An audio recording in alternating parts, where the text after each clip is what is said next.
Understanding Judaism and Zionism, thanks to Israel Shahak's book, Jewish History, Jewish Religion, Chapter 5, The Laws Against Non-Jews Following, Saving of Life. This subject, the supreme value of human life and the obligation of every human being to do the utmost to save the life of a fellow human, is of obvious importance in itself. It is also of particular interest in a Jewish context in view of the fact that since the Second World War, Jewish opinion has, in some cases, justly, in others unjustly, condemned the whole world, or at least all Europe, for standing by when Jews were being massacred. Let us therefore examine what the Halakha has to say on this subject. According to the Halakha, the duty to save the life of a fellow Jew is paramount.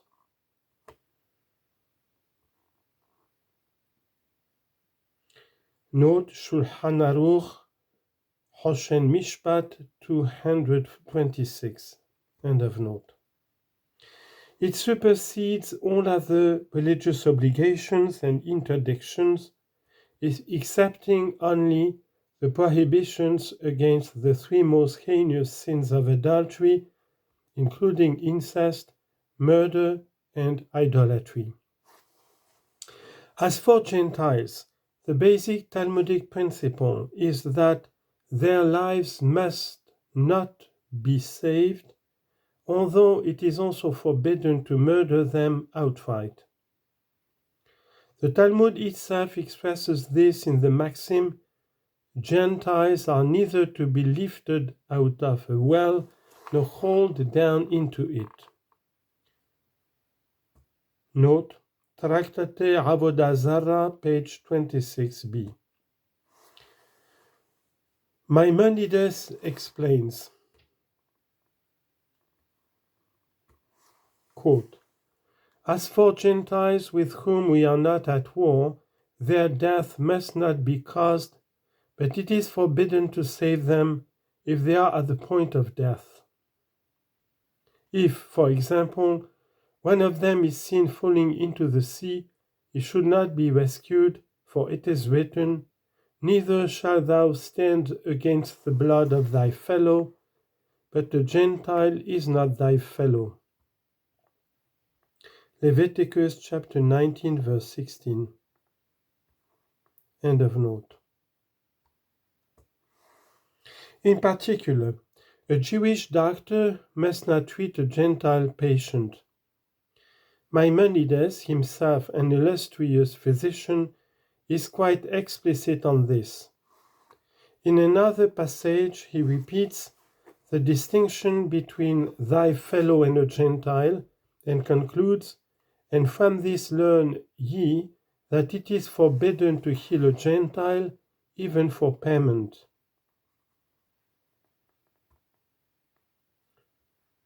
Maimonides, Opus cited, Idolatry 10, 1 and 2.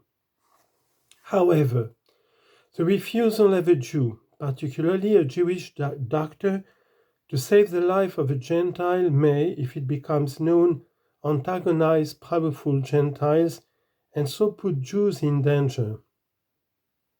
Where such danger exists, the obligation to avert it supersedes the ban on helping the Gentile. Thus, Maimonides continues, but you, if you fear him or his hostility, cure him for payment. Thou, you are not forbidden to do so without payment. In fact, Maimonides himself was Saladin's personal physician.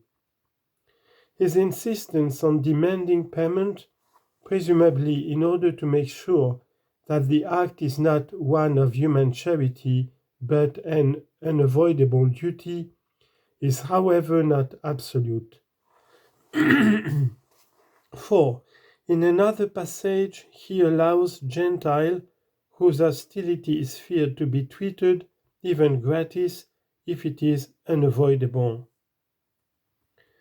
The whole doctrine, the ban on saving a Gentile's life or healing him, and the suspension of this ban in cases where there is fear of hostility, is repeated virtually verbatim by other major authorities, including the 14th century Arba'a Turim and Caro's Beit Yosef and Shulchan Aruch. Note: in both cases, in section Yoreh De'ah 158, the Shulchan Aruch repeats the same doctrine in Choshen Mishpat 425.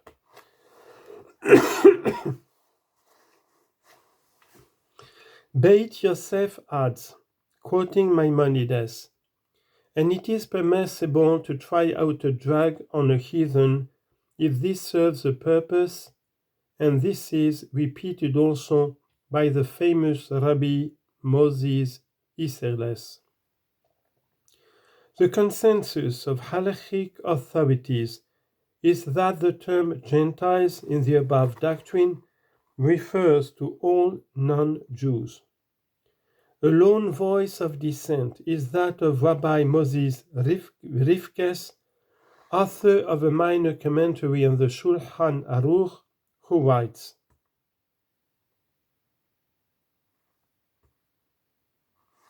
"Our sages only said this about heathens who in their day worshipped idols and did not believe in the Jewish exodus from Egypt or in the creation of the world ex nihilo.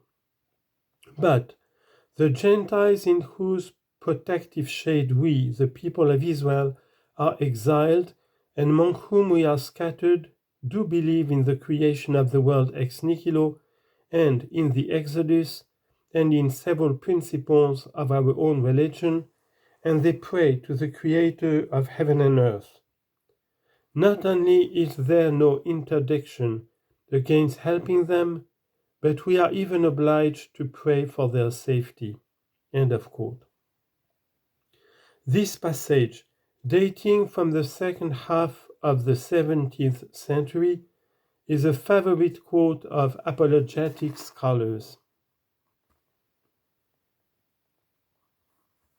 Note: thus Professor Jacob Katz, in his Hebrew book Between Jews and Gentiles, as well as in its more apologetic English version, Exclusiveness and Tolerance, quotes only this passage verbatim and draws the amazing conclusion that, regarding the obligation to save life, no discrimination should be made between Jew and Christian. He does not quote any of the authoritative views I have cited above or in the next section. End of note.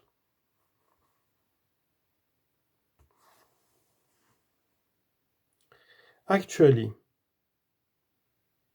it does not go nearly as far as the apologetics pretend, for it advocates removing the ban on saving a Gentile's life rather than making it mandatory, as in the case of a Jew.